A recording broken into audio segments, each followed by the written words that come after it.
여러분 하나님이 하시는 일입니다. 우리는 그것이 마치 우연이 된 것 같고 마침 그저 어쩌다 보니까 이렇게 된 것 같지만 여러분 하나님의 크신 역사 또 하나님이 하시는 일들을 어찌 우리가 인생이 알 수 있겠습니까?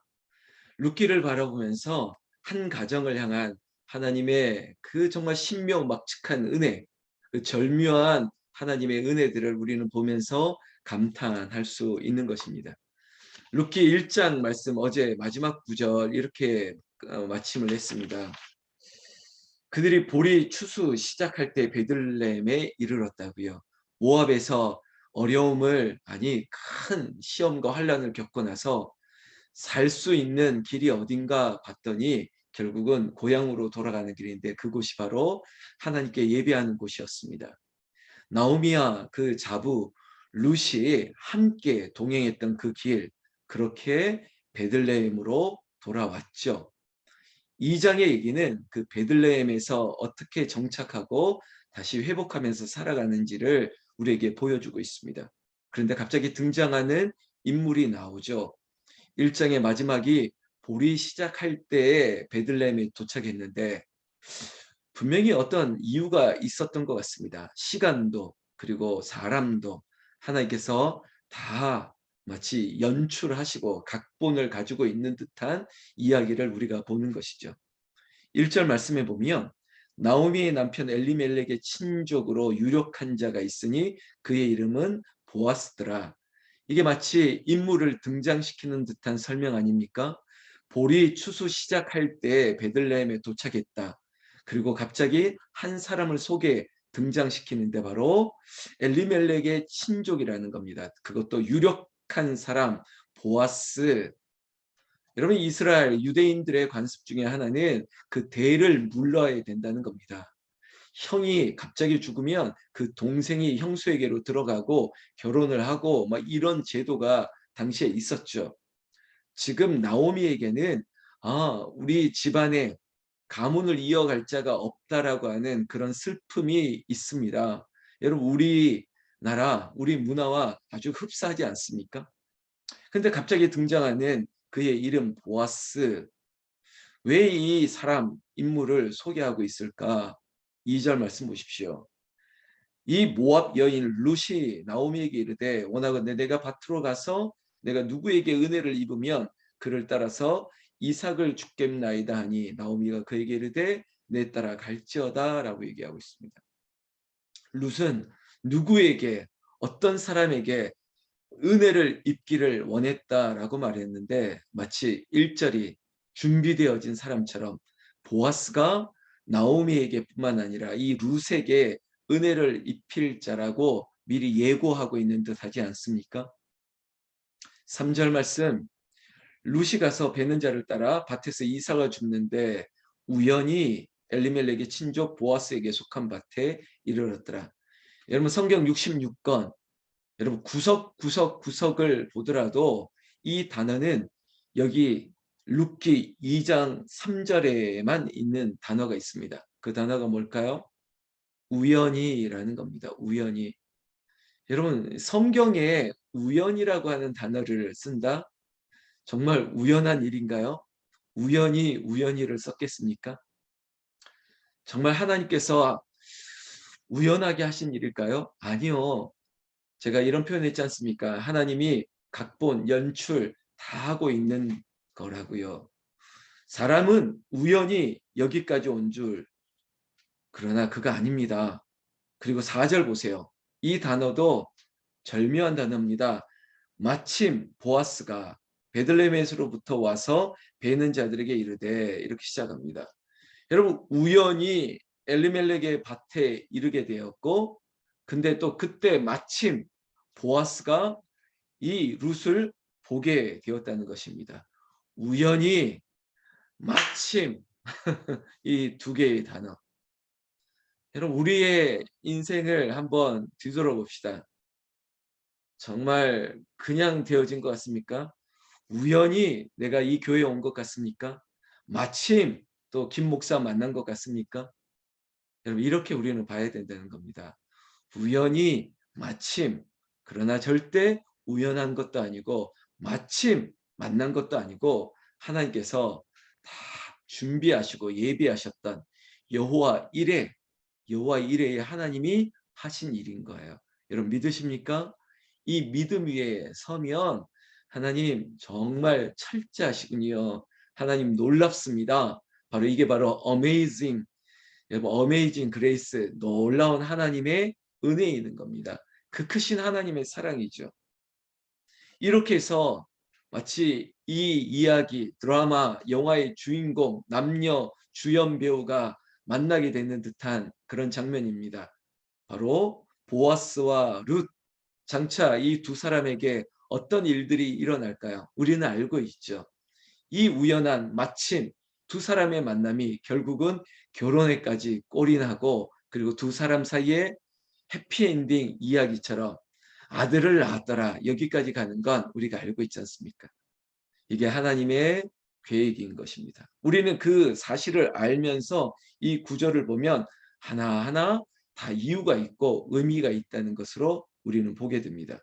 그래서 좀 우리가 편안한 눈으로 마치 결과를 알고 있고 마침표가 어떻게 찍혀진다. 여러분 이 엔딩을 알고 있으면 영화 보는데 더 감동을 받을 수 있어요.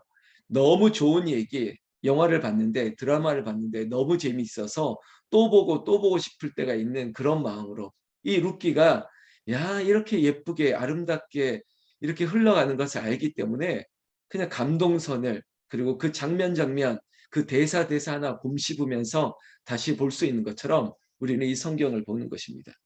그런 의미에서 3절에 우연히 만났고 마침 또 이렇게 이르게 됐고, 그러면서 룻의 그 대사라고 할까요? 말을 한번 들어봅시다. 성경 말씀 4절 중반절에 보아스를 만나고 났을 때 보아스가 이렇게 얘기합니다. 여호와께서 너희와 함께 하시기를 원하노라. 그들이 대답하되 여호와께서 당신에게 복 주시기를 원하노라.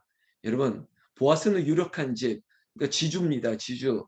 많은 하인을 다스리는 이 보아스가 지금부터 얘기하는 것은 어떤 됨됨이를 가지고 있었느냐는 겁니다. 모든 하인들에게, 아랫사람들에게 아주 인격적으로 대했던 주인인 것을 알고 있습니다. 왜냐? 이거 보면 알지 않습니까? 많은 하인들 모여 앞에서 여호와께서 당신에게 복 주시기를 원한다고. 그랬더니 하인들도 이 존경하는 이 주인에게 이렇게 얘기하죠. 여호와께서 당신에게 복 주시기를 원하노라. 이 관계가 물론 주종의 관계인데 서로 존경받고 존중받는 관계인 것을 알 수 있다는 것입니다.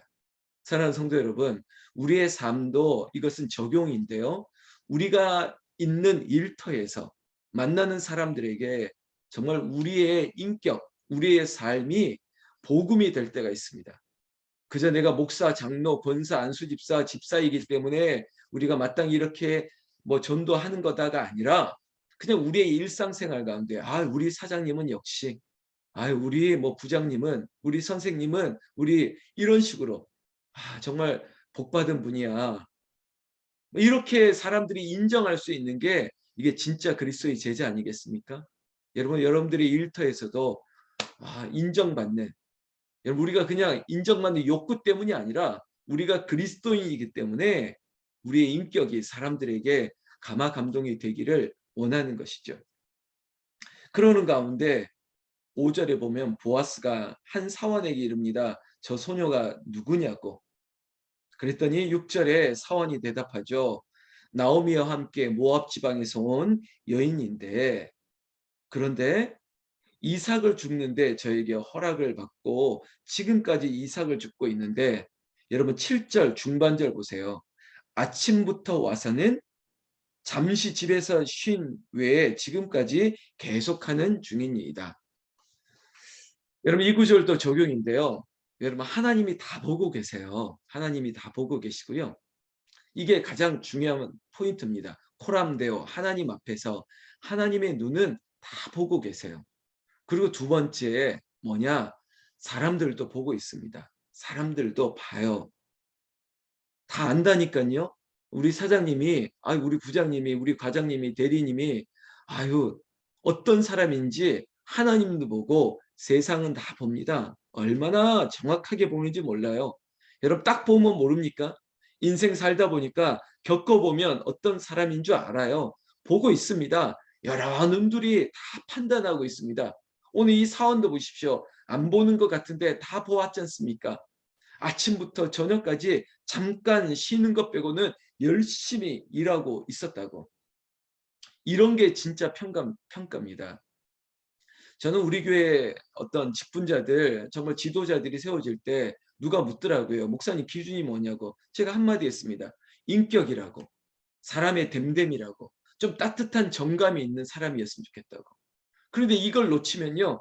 재물이 많고 경제적인 어떤 성과가 있고 사회적인 지위가 있고 명예가 있고 뭐 열심이 있고 또 어떤 분은 믿음이 있다라고 얘기하는데 그래요. 그 모든 것들은 선물로 주어지는 것 같은데 그런데 이것들을 후천적으로 개발할 수 있는데 정말 사람 됨됨이는 참 이거 어떻게 할 수 없더라고요. 보세요. 모압 지방에 있는 룻이에요. 이 여인은 이방 여인이에요. 그런데도 불구하고 이 사람의 인격 보십시오. 시어머니를 위해서 헌신하고 있습니다. 시어머니가 아니라 어머님처럼 또 이 어머니를 위해서 따라왔고 정말 자기의 고향도 버리고 어머니의 고향으로 따라왔고 어머니의 하나님을 내가 믿고 또 어머니가 그 고령이다 보니까 일을 못하다 보니까 어머니를 위해서 내가 보리밭에 나가서 내가 이삭을 주어서 어머니를 봉양하겠다. 이게 결국 인격 아닙니까? 사람의 됨됨이에요. 이방 여인이면 어떻습니까? 아니 뭐 가진 게 없으면 어떻습니까? 이렇게 따뜻한 마음으로 살아가는 것.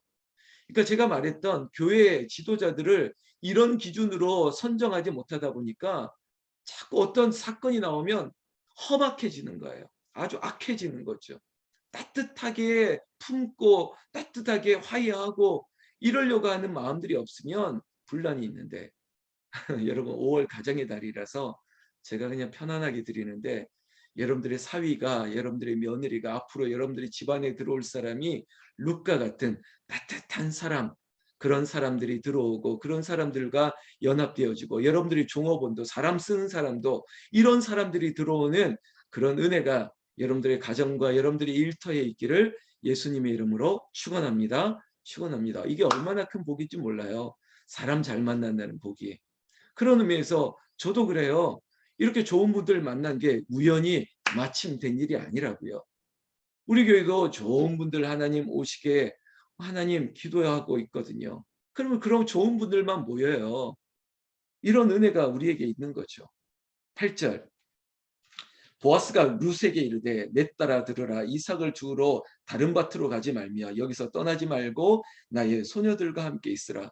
여러분 마치 이제는 그 이야기가 전개되는 보아스의 뭔가 자기의 속내를 살짝 드러내는 것 같죠. 관심이 있다는 겁니다. 관심이 있다는 거예요.